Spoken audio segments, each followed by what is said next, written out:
People, Deluded, I'm back again. Good morning. Now, at this point, I think I should have two videos, well, three, but in regards to number two or part two of Raul Sanllehi and Vinai speaking about Arsenal, if you haven't seen it, go on Arsenal's official YouTube. And some might say same old, same old. Personally, I believe it's nice to see a bit of transparency within the club and them things there. But, yeah, what was I gonna say? Now I've got some more points. I listened to it again, and I like to listen to things twice, and I thought we'd crack on. Now, like I said, we know there's not much new they can say that they haven't reiterated. We know we're a team that want to win through harmony. We're a team that wants to move into a current model of versus having a manager. He's a head coach and he's one component with the technical director, sporting director, head of operations, head of academy operations, and several other targets. They come together as one sort of little shield thing and collaborate for the best. You've got academy, you've got a lot of things. So we knew we was going to hear kind of what we've heard already. So yeah, he spoke on how the club is betting on data analytics, but what I liked from Sanllehi, he kept reiterating that he didn't say it word for word, but kind of that statistics and things are just, they're good and all, but the eye test it reigns supreme, or you have to marry what your eyes show you and what analytics show you and bring them together, which most people, you'd think that's obvious because it is, but most people don't understand that. Some have said we're too big on data. In regards to the director of football, because obviously you heard the conversation in regards to planning and things like that, and like I've been saying in all my vids, like Sanllehi said, the transfer window is just what did he say? He said it's a confirmation of everything. He said it like I've basically been telling you lot, transfers months and months before the window starts, and the window is just, like he said, I think a technicality to sign a contract officially and things like that. So hopefully we've done our due diligence and spoken with our targets and assessed targets, and Nuno Emery's liaised with everybody and done their thing. And in regards to that as well, tying on to that, we know we need a director of football that was spoken about and reiterated time after time in the interview. In the short term, he said they can manage because we've never had one. But in the medium and long term, he needs to be on board. Personally, I would have liked to have seen it happen now.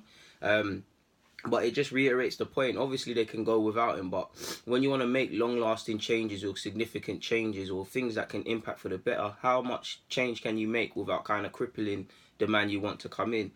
Like he said as well, I liked that he said it's collective decisions and it's months of talking versus nothing's just happening out the blue. Again, I know that, you know that, but it is what it is. I liked how Sanllehi shedded some light. I didn't know deadline day weren't mad like that in Spain. He said that's one of the things he's seeing in England. It's like you go crazy, you have a TV show.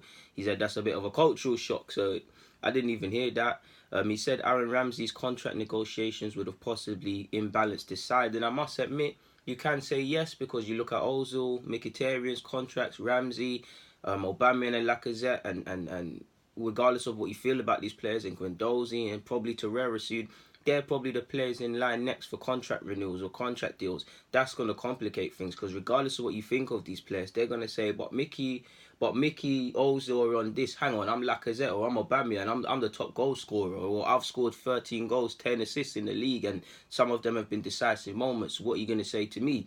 You've put Ramsey on that big contract. Personally, I would have given Ramsey a deal. We'll never know how much he really wanted or whatnot. I would have renewed Ramsey's deal, but I wouldn't have got... It's easy for me to say, but I wouldn't have got to this point because he would have been sold for 40-50 million a season or two ago if he didn't want to renew. Apparently, Ramsey wanted to stay, created an imbalance. Personally, I'm believing that... First, I thought it was like the club have said they're not going to give him a deal and Nuno Emery has to kind of like phase him out or just utilise him in best way he can until that comes. Now I'm starting to believe that it's a collective decision between Nuno Emery and the club. Is that Emery, is he going to be vital in your team? You'd think no. Yes, big games, Ramsey was there, but if you look at the Premier League in general, how many did he start? And for the money, I think it was a collective decision. Nuno Emery is like, I like him, but it's not really going to happen here. And the club kind of gave, I think, better yet, the man them at the top of the club came to him and said, yo, listen, Ramsey's not going to get this deal unless you think he's vital. And I think Emery probably said, nah, I'm not really on it for that deal. I'd rather I'd rather you lot get people off the wage bill so I can start afresh. I'd rather not create imbalances. So it's almost like biting a bullet. Of course, Ramsey's someone you look at as being a flag bearer for Arsenal, someone that possibly, well, was a captain this season or captain long term, someone to kind of, if we're gonna someone in the peak of his powers to make us take us forward and get us back on top. You'd have thought Ramsey would have been central to them plans, but it is what it is. Good luck to him in Juventus.